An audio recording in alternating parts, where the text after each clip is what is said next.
We're all already talking. Hello, welcome everyone to the LCS post-game lobby where I'm Shox. I just got really awkward that I just read that. I'm Shox, guys. And I'm joined by, more importantly, Fnatic's Bwipo and ex-Fnatic's now Mad Lions, Aranea. Welcome, gentlemen. Congratulations, Bwipo. Great Thank stuff. you. What did it come down to from your perspective? It was the match of the week. It was a pretty hyped one. I think the difference in mid lane was pretty substantial. I feel Well, like was it the difference in mid lane or was it the camping of the mid lane by Broxa? it's a level 1 gank, no flash, and then based on the fact he had no flash, Caps was like already communicating before the game that he wanted to play really aggressive in this matchup in the early levels, so we just made sure we could set him up there, and then we capitalized. I feel like, especially the kill on Trundle on top of it was like icing on the cake. You know, like after that, mid 2v2 is like almost unplayable for Schalke. So. You know, I was just killing minions whilst Caps and Broxa take over the game. I mean, were you expecting actually Yasuo to flash level 1 versus an Arena level 1 and Sen level 1? Because it was quite interesting for me. In the moment I saw Sen there, I was like, okay, he's not going to flash. We actually planned most of our level 1s and like most of our early game level 1 to 5 roaming and all this stuff, we actually planned. But so it was planned that he was going to flash. Well, or he was going to lose half his speed. I'm not going to give away too much, but you should notice the trinket on Shen. Okay. Okay, there we go. There is actually some planning going on. Of course, like if he plays it properly and respects it, it might not work. But in this game, you saw like sometimes it does pay off. It worked. And well, it kind of ended the game right there, no? So that's nice definitely. because it used to be, I guess, kind of a meme of the Fnatic and the Death Brush and whatnot, but you guys are actively working on your level 1 strategies in every single game. And, you know, just to keep it interesting, that might be that you do nothing in the next game, but the mind games are on. I mean, I think even in Spring Split, like we did a lot of cheesy level 1s with like Braum, Tristana, both taking W, jumping over walls, all this type of stuff. So I feel like most teams already are aware, like even in the scouting, we noticed that one of their players was a little more safe than he normally is, because I'm pretty sure that people like pay attention. They're like, oh, we're playing against Fnatic. Let's step on Bush, but like let's move on Bush further back. You guys were wondering about the player of the game, and I can well break the suspense. It is Broxa. 47% of the votes. Nice. This is his very first player of the game award. I believe that is the split.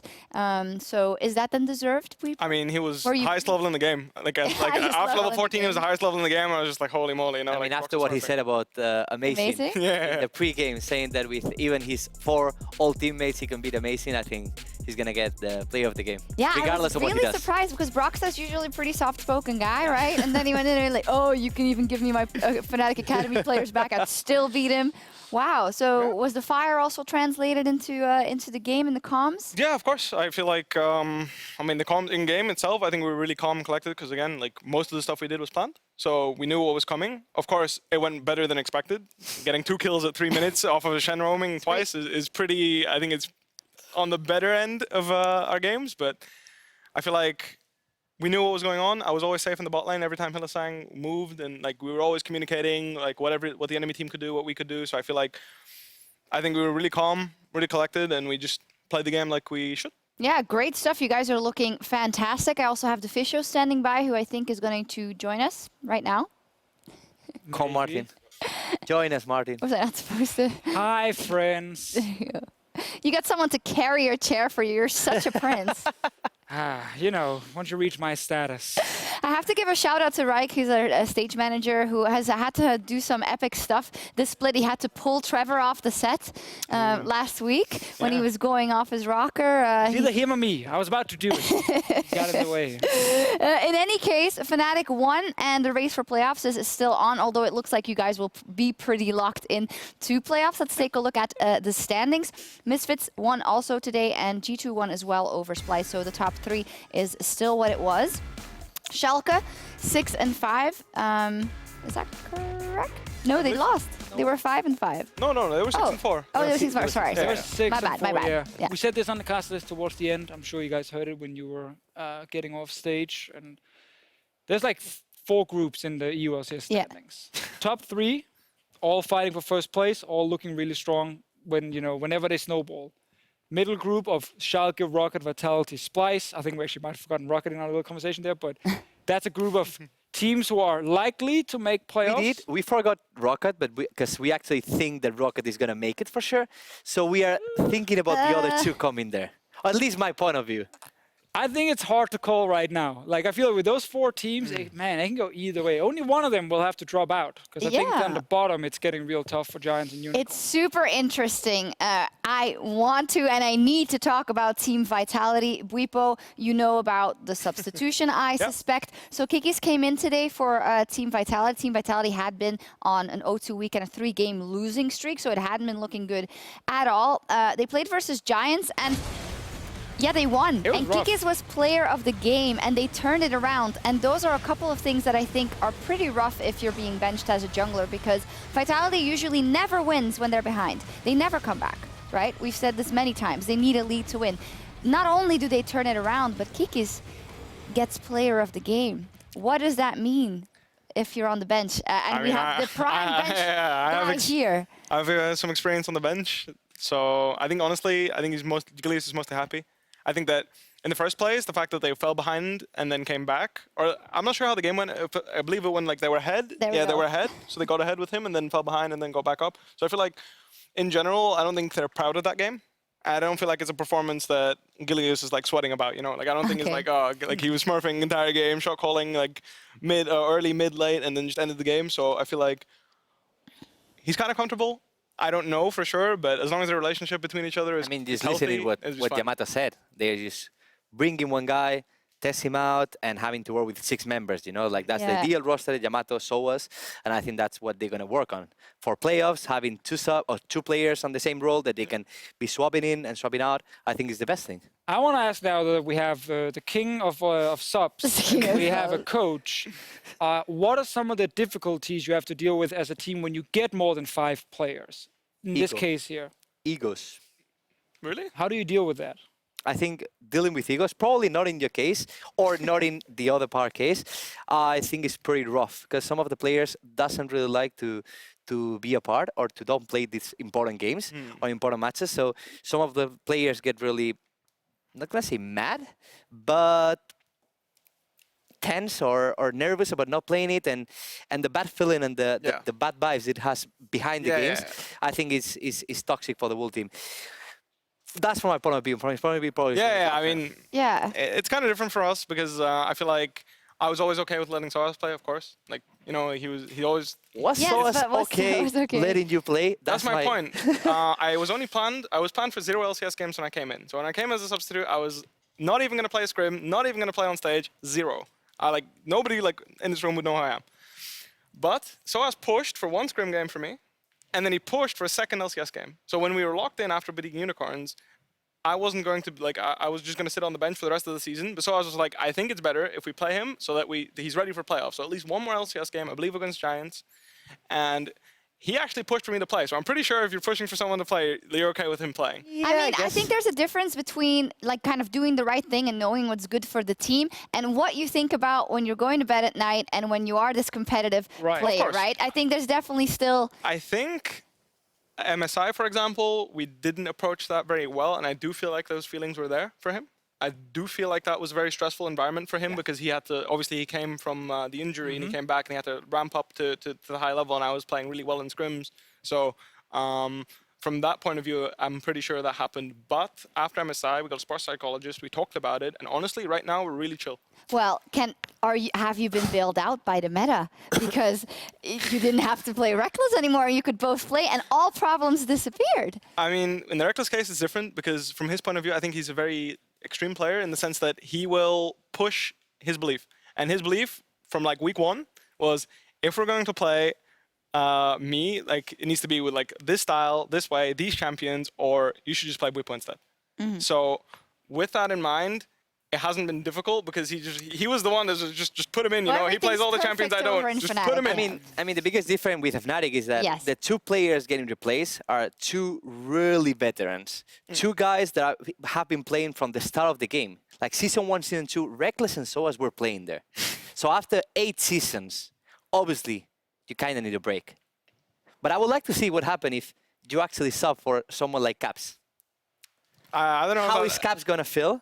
Well, what is he going to think? Let's bring it back to the current case, which is Gilius. You talk about a guy who, he's not like a veteran in the sense of Reckless, but he has been playing for years and years. He has wanted to prove himself. And for me, he finally was able to prove himself, I feel like, in spring with Vitality. Yeah. Vitality burst onto the scene. They had their rookies. They had Gilius. They were winning left, right, and center. They then slowed down, still got to the semifinals, still got to play on the big stage. And we were looking at what is going to happen in summer. And now it's not going well. And the first thing the coach does is subs him out. I think, so that obviously sucks if you're Gilius, but I think for now he's okay with the situation. So it's based around some of the things he's saying. I think it's truly going to suck if he actually gets replaced for good. Yeah. Because that's kind of the thing is you can take your player like Gilius, you can say, okay, we're gonna bench you right now. We're gonna get some fresh blood in here. We need a new guy in comms. We need something new. Yeah. It works for a couple of games, and then you put Gilius back in. And he finds success again, and then it's okay, and then everything is fine. The moment you keep him on the bench, or you only sub him in for one game, and they lose that game, and you sub him right back out, that's where you get your problem, because that's where you lost your starting spot. For now, he's sharing it. You haven't lost it yet. The moment you lose it, I think it's tough to bounce back. I mean, people might wonder why we're going like so deep into this, but I think for me that comes from the fact that this was, okay, Kikis is added to the roster. Okay, he's probably not going to play. Boom, he plays immediately. Right. It was not like, oh, this is a preconceived plan like Yamato. No disrespect to him, but we asked him the question in the interview, and he just said, no, it's a system that we're trying here and there. This was just literally, he came in and he played, sure, right? But so it's also because in Europe, we don't have a track record of using subs very often. yeah, so I applaud it. Which is why, of course, this whole Fnatic scenario is still so special. But most teams, I hear them talk sometimes about, oh, 10-man roster would be insane. I can just constantly, sub in and out, scrim with each other all the time. But it never really happens. So the fact that we have more teams doing it, that's why it's special. I mean, I'm gonna talk about two of these things. First thing, there was an old team who was playing with 6 members. There was Origin, having Expeke subbing for mid lane, top lane, support, jungle, AD carry. So he was actually the best sub ever. And then about the 10-man roster, about the 10-man roster. Best sub worst team. What is this? About the 10-man roster, there was one in Spain. Riders, Movistar Riders, they decided to create 10-man roster with Daylor leading the project, but it ended up not working out. It was impossible to control 5 players. One of the things were probably the ego, because obviously all the players want to play. Obviously all of the players want to have their games, their MVPs, their good games and stuff, but they could not have them.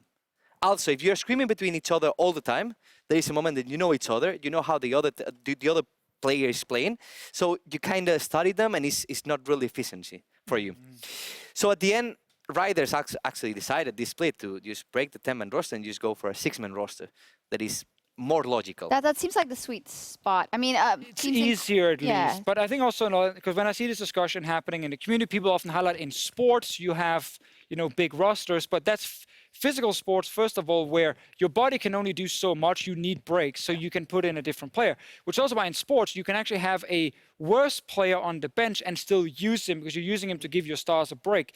In esports right now, you don't need to do that. You don't need to put your star player on the bench so he can relax for a week. I mean, that's what they do with Reckless. I mean, there is sure, that's relaxing right now. No, Reckless is relaxing. There definitely is fatigue as well, oh, right? yeah, but I mean, look at the LCS. You play 2 games a week on stage. You should not need a break for that. So there's no reason for you to get a worse player on your bench just to use him from time to time to save your star. You don't have to do that like in sports. So there's a big difference in that case where esports, you can just run with 5 starters. And as long as they're really good and can play different champions, you can stick to those 5. Well, or you have a absolutely clear set of strengths, and they're both equally good and have tactical advantages when you that's sub the in dream one or the scenario. other. I mean, that's what I think Fnatic has going right now. Be it with the meta, it's all a bit turned on its head because you're not really playing top lane champions. But I mean, they were just mages. I feel like I actually played a lot of the top lane mages that were viable. So like Vladimir and Swain are still the best 2, I think. Yeah. And these were champions that I even picked at MSI. So like I have had extensive practice throughout the split for playing them, and I feel like honestly the biggest biggest issue with bot lane for me is I feel like you can pick any champion in the game, and if you're good enough, it will work. You played Victor today. So case in point. I mean, I actually think Victor is one of the better ones. But is it good or bad that you can do that in the bot lane? I think it's good. Like, I mean, I think it's good because it's good for viewership. I think it's more enjoyable for people to see random champions like Wukong come out. Of course, this was mid lane, but again, I'm pretty sure you can play in bot. The other regions are playing Kled. Like, they're playing whatever the hell they want, and I think that's really good for entertainment. I also think it's good for people to stay interested in the game. Because I can imagine if you're playing a lane and you play for 8 years straight and it's the same meta that comes back and back and back, Gnar versus Jarvan, Gnar versus whatever, Gragas versus Sejuani, every single time over and over again, same for bot lane, you're playing Kog'Maw versus whatever, I can get that at some point you feel like your practice isn't as valuable, whereas now it's just a complete new view. Like, have you ever seen Zed bot lane? No. I'm pretty sure you could play it. Sure. If you're good enough at it, I'm pretty sure you can make it work. I love So how you're telling us that you're going to play set bot lane or tomorrow next week, right? Of course, I'm naming champions that I'm not playing. I just wanted to make But sure there that the are- set bot lane is going to come up. Trust me, when I say that we have practiced champions that nobody has played bot lane across the entire world, we have practiced them. you have the There are edge. a few very, very spicy picks. That is for sure. Cool. Well, I'm looking forward to it. I'm also looking forward to the playoffs. It's ways away, but every game is starting to count in that regard. So, Aranea, at the beginning of the day, we asked the people, who is the real deal? We asked you guys, and now I asked you to make, well, a top 10 for A top 10? at the end of week 9. So basically, who's going to make it into playoffs and who doesn't make it into playoffs. Aranea's real deal reveal. Ta-da! Wow. All right, so first up, Misfits Rocket Gaming Falls. #1, so nobody overtakes them. Fnatic G2 Esports. Not that interesting. Let's look at the other 3. So Roccat is #4 for Aranea. What do you guys think? There it goes. Oh, first tell me why. My bad. Mainly because I think the Rocket problem they have is they are, for me, kind of like a coin flip, what I said before, where Memento really need to perform well on the early game. And they're also this kind of team that can beat the top teams. They are the only team from the lower tier that they can beat top teams. The rest of the teams, I don't think Salke, Vitality, Splice, or Unicorns can beat the top 3 teams. But Rocket, actually, they can. In some games, if Memento goes crazy early game, they can have a really good start and they can beat them. So thinking about this, if Rocket is able to beat these low-tier teams, I believe they're going to end at 4th place. Oh, guys. See, I can see it happen, but I can also see Rocket just drop everything on the ground randomly, Yeah. and that's why I absolutely hate predicting them when it comes to this. But every team underneath them, like Spice got absolutely demolished today. But I still think based on players, it might be a safer bet to get in top 6. Yeah, what do you guys think of Over the fact what? that Aranea puts Splice on 7th over some of the other teams, Weepo? I actually think they're very reliant on certain champions in draft. Like 100%. This Bumble, is what I Zoe, said. I name 2. You Agreed. take away these champions Agreed. and it already becomes very shaky what's going on. Completely You agree. already have no idea what's going to happen in the game. They could be hard smurfing or they're going to run it down mid. So like, I feel like even Xerxes has his Trundle. That's already one of his comfort picks. I feel like Kasing has a few comfort picks on his own. I think Hobby is most flexible, but I feel like if people actually just respect that instead of banning champions that are good in the meta necessarily, just like take them off their comfort picks, I think some of their players become very questionable very fast. Yeah, Can we are they talking still make exactly about playoffs? this. Yeah, So, because would you put them outside I put playoffs? Schalke #4, personally, and then underneath that, it's just a mess of so many Like teams. reflex-wise, you kind of want to take out Roccat to leave in Splice, Vitality, and Schalke, like for safety, because that sounds like the logical thing to do. But you're doing Roccat You're doing a that on based on disservice. name. Yeah, you're doing Yes. that based on name. Yeah, he's doing that probably because Rocket has less fan base, so the haters are not mean- going to go on him, you know? Follow my Twitter. At the Fisio Eagle. So do you actually really think Rocket is going to end at 6th? No, I did not say that. I said 4th place is the one I Okay. struggle with. So 4th place is going to be Schalke. I give Schalke 4th place. 5th place is going to be who? I go Splice 5. I go Rocket Rocket. 6. And Vitality fall out of playoffs. Vitality 7. They should have lost to Giants today. Yeah, I they mean, it's did. possible. Like the substitution obviously shakes things up, right? Like it could work out really well, or it could go boom. And then They if just you- don't have a If you style. tank like 3 or 4 losses, then the I- game always like it's yeah. always harder to make playoffs. Like, I feel like Vitality has lost their strength. Like, again, it can be meta, it can be the fact that certain people are not performing, but like, they have to rely on team fighting every single game. Yeah. And it's not an advantage for them at all. I thought the game was over when Giants got the first Baron. I was like, holy moly, like, they're just winning every fight. Like, the coordination is just completely off between, you know, diving in from Vitality side. They win the game, which is important to obviously stay, you know, above Giants, but I just think based on what we've seen, like it is a coin flip among most of the teams, which is great for excitement.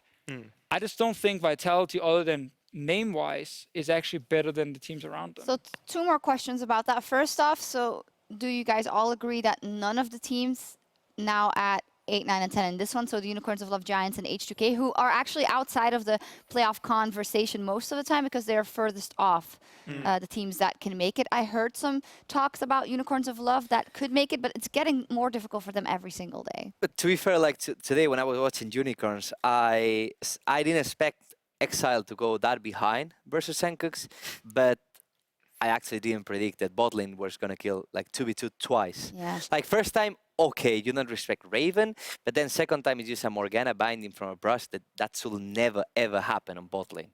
Like you can probably don't respect that much Raven early game because Raven early game is crazy. I mean, Probably if you you're play pro bot player, lane right now, No, I mean, you should respect Raven. Like, Okay. I think if there's any champion in the game that you're like, who's the scariest early game in Draven, bot lane, you're going to for say sure. Draven, so you should be able to see that one coming.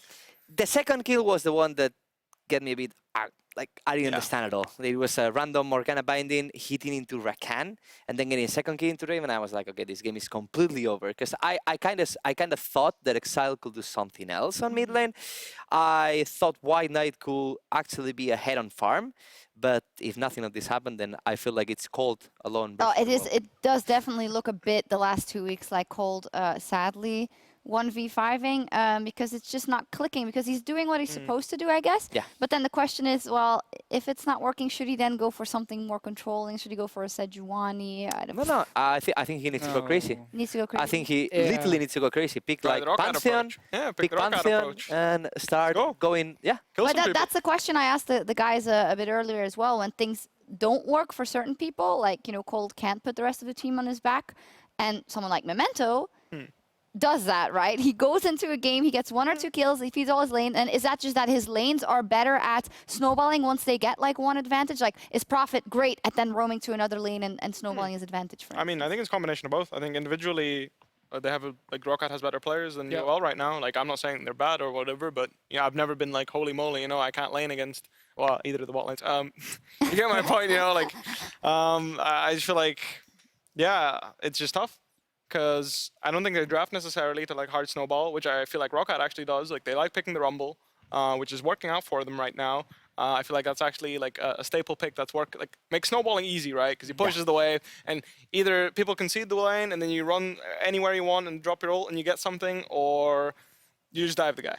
So I feel like they're drafting around that point of the idea of let's take lanes that can set up Memento, let's get something done in the early game, and I like that. Yeah. I'd like UL to do that too.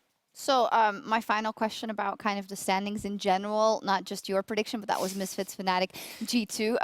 Wipo, can you tell me what? But am I gonna read any other predictions, like the Fisher prediction? No, or I was we only have casting time Wipo for it. prediction? Oh, Or I mean, Oh, you were There's only chilling like- backstage. We I was talked about standing it. and yelling. The point was I don't that think it anybody's was going to be just a surprised at my discussion. prediction. So Yeah. What I wanted to ask I mean, actually. sorry for interrupting That's you. okay. Last time. You're the host now. I Get over actually, here. I actually Switch asked. seats, I actually asked if Misfits is gonna play against Fnatic before the end of the season, because I think if you will be facing them, probably Fnatic will be first place. But since that's Yeah, not gonna happen, that's actually true. That's a good call. Like, that's the true what I said on Euphoria as well. It's like, it's not really Great in our hands. podcast. It's not in our hands. sorry. Oh no, that's okay. I love it when you guys just bring up topics. I mean, yourself. you get But second place, and then what does it matter? Sorry. I mean, I guess. No, I did it. That was on purpose, right? A little bit. Carry on. Can I go? I swear it has to be so interesting now. The only thing I wanted to ask is how strong is the top 3, in comparison to the rest of the entirety of the table, and how far are we starting to think ahead in terms of playoffs? Can anyone touch Misfits, Fnatic, or G2 respectively to start? It's a tough one.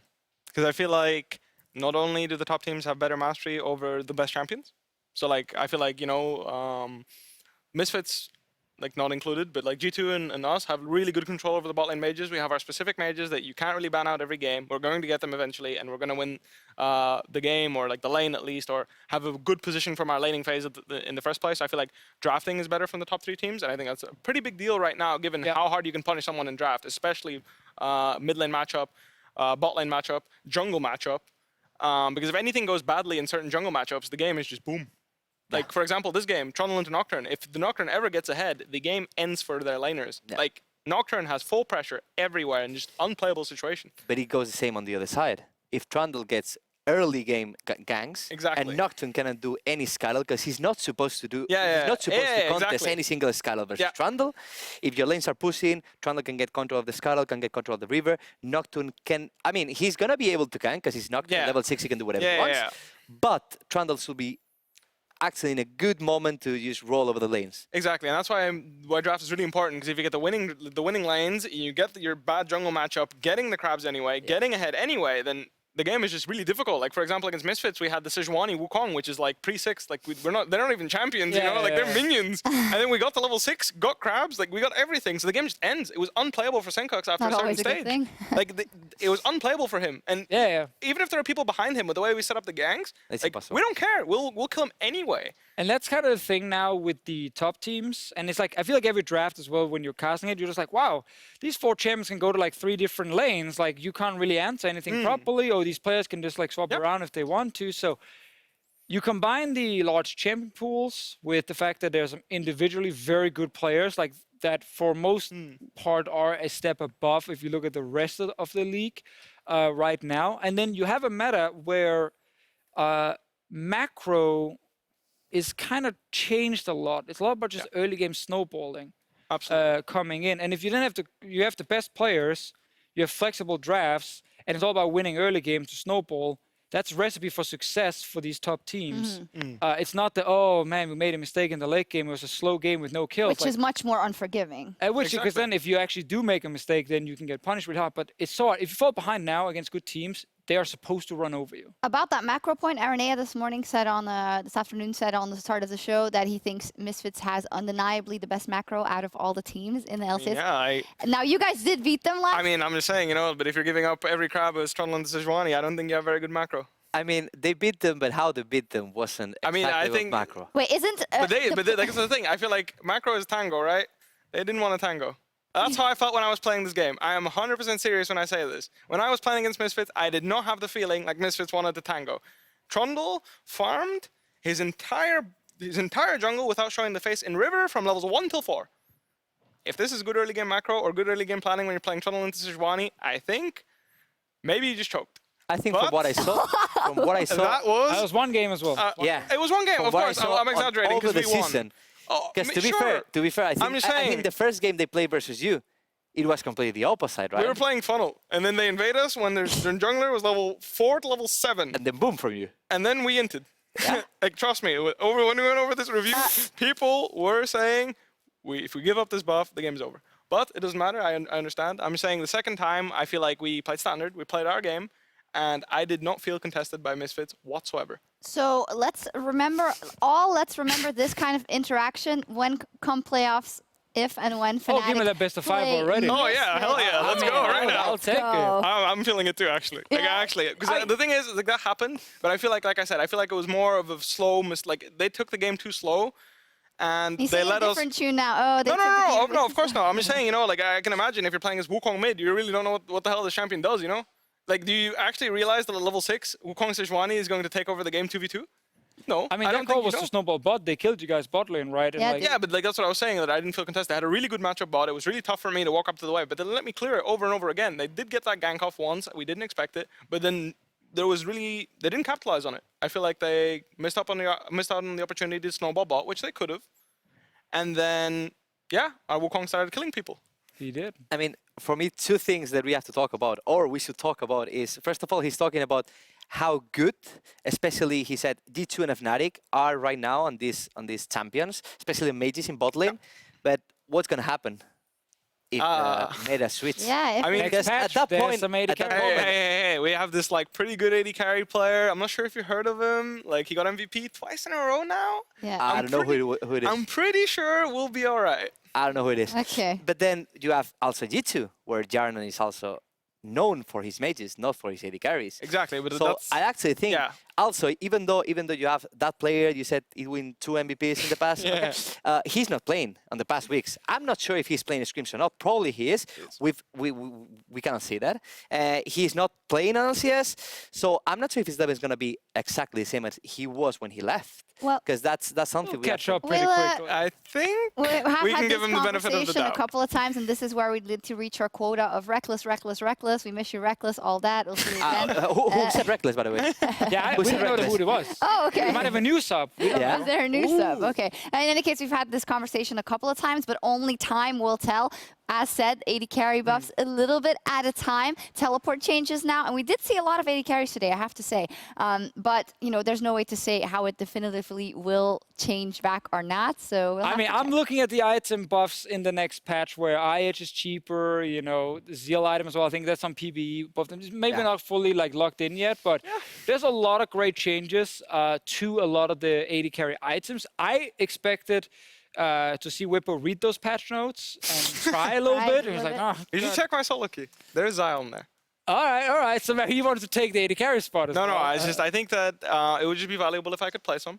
I think that's very Sure, I reasonable. mean, you have you know, to- like I have no mages intention. will still be viable. Yeah, of course, that's my point. Like until mages completely disappear out of the meta, if teams have to first 3 ban mages or like draft really awkwardly because there's certain matchups they can't play because I play random champions, I feel like that's valuable. And if I can play a few 80 carries on top and perform like to a human level, you know, like I can right click on people. Dude, that's the then- next level. That's the Yeah, next just level. like because this game is a good example. You know, I didn't do anything. There were you 4 pushed, people on my you team. pushed minions. I killed minions. That's my Important. point. And Most I can important kill thing in the minions on Zaya too, you know? Like, I can just do that. Yeah, see, so the thing that might swing it to 80 carries more than just item changes, unless they become super cheap, is just the games needs to be longer. But right now it's too easy to finish games. Like turrets are paper, you know, Baron doesn't deal any damage. So it doesn't matter if you're great on 3 items if you never get to 3 items, 80 carry or not. And that's kind of the thing I don't think is looked at right now in terms of some of the PvE changes, which means we're still going to have snowball meta. And then it doesn't matter that Jinx is getting like 10 million buffs. One because thing she I never actually gets want to them. add on to people is that people don't realize is that mages don't actually have pressure against 80 carries bot lane. So 2v2 strictly, mostly dependent, like sport matchup plays a big difference. But Lucian, for example, is a champion. When enemy locks it in, I don't have a mage I can pick that will have pressure on Lucian. I think this is pretty commonly known. But the idea is that their 80 carries have lane pressure. It's just the kill pressure that the mages provide eventually drown out 80 carries for the majority of the game. I think on one Also, item, almost all mages will be the strong. power spike of the mages comes Exactly. really faster. Yeah. Like it's not the same that you have to build with something like Lucian, Blade of the Rune King, Cannon, and something else to be actually a good champion. Because Blade, okay, he's a fine champion. He has no range at all to do anything. So probably most of the mages can push him at that time when they have 1 item versus 1 item. Actually, I don't think so. I actually think Lucian specifically, like that's why I named Lucian. This champion will push me in levels 1 till 18 if he wants to. Okay, and then what can he do in a team fight? But that's my point. I'm just saying, you know, like people are like, oh, you know, blah, blah, blah, mages like kill people or have pressure on lane, but they really don't. Like, I mean, you know, a lot if of I'm the bot playing, lane mages also just push.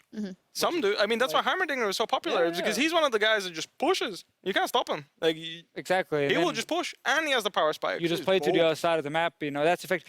It is great. I'm glad that some of the 80 carries are getting more buffs because you want a meta where, I mean, right now I think we have a meta where they both are viable. Absolutely. But I'm missing some of the late game 80 carries because as a caster and as a viewer, I do miss watching a late game team fight where you set it up for 20 minutes about Uzi. You're just like, okay, what is I knew Uzi it. doing? It was Uzi's coming. doing Yeah. this. And then Uzi on But 3 the items problem wins is the game. that in, you know, not just call out the ULC specifically, but there's mostly not UC. It's mostly other people. I mean, in this case, you can say reckless, kidding. right? Yeah, Sure, Which is yeah. I another mean, one. I do I agree loved with you. it when he jumped around on Tristan I and do killed agree with everybody. Do you actually prefer an Arden meta No. over No. this? Let's not go that far. I mean, that was the only time that actually Nami was a viable pick and you could play it with Arden. Hey, and season you'd be a 3, good she was support, viable, man.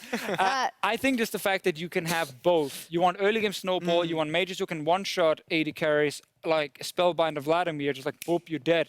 But you also want the 80 carry getting the 3 items, and you're like, look at this guy, he's gonna I win think you the that's game. the sweet spot, which is, I guess, also what we would love to have in competitive, but it's We're so kind of hard. there. I still think We're we're kind of there. there, but it is Actually, pretty think- hard to get at. Actually, I think if you watch other regions like Korea, team All like 80 Genji, carries. like the old Samsung, they keep playing 80 carries. They never played anything else than 80 carries. Like Ruler never picked any kind of mages.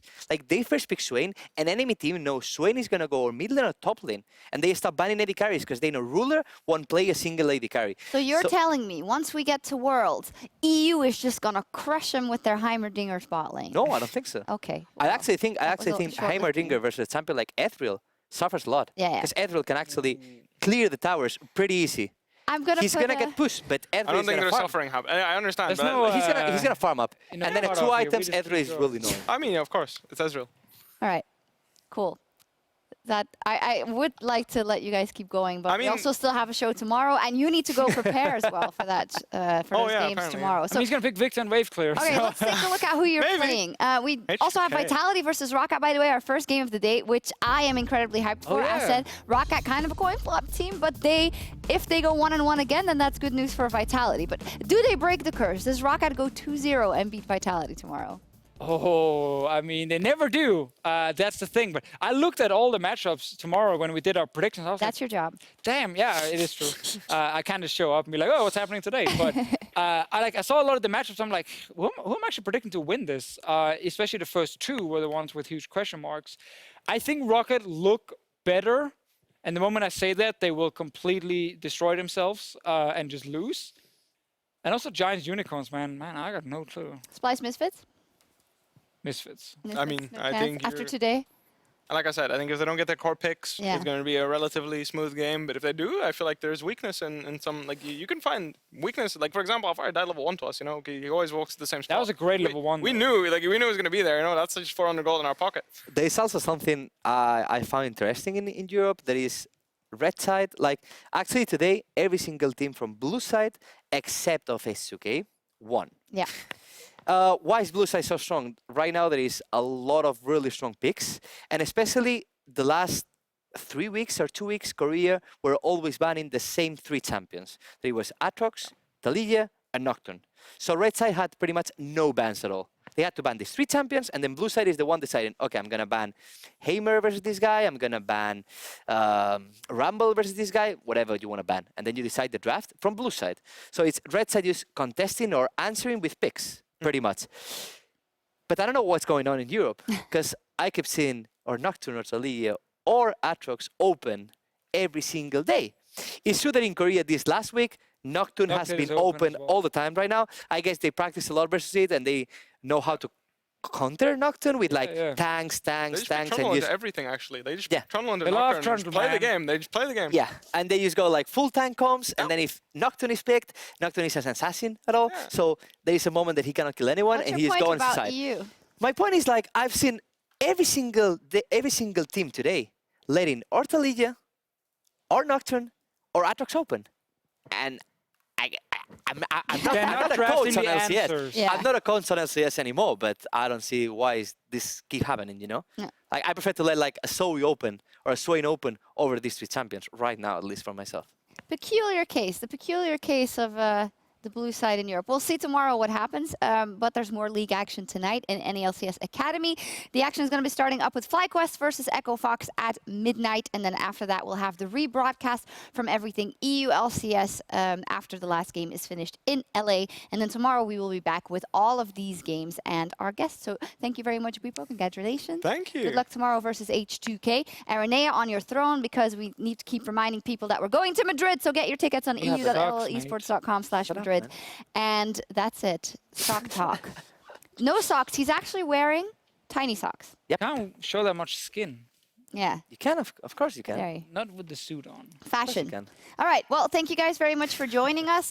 You know, fresh socks every day. That's a good advice to go to sleep with. Okay. Bye, everyone. We'll see you back tomorrow for more EU LCS. Bye-bye.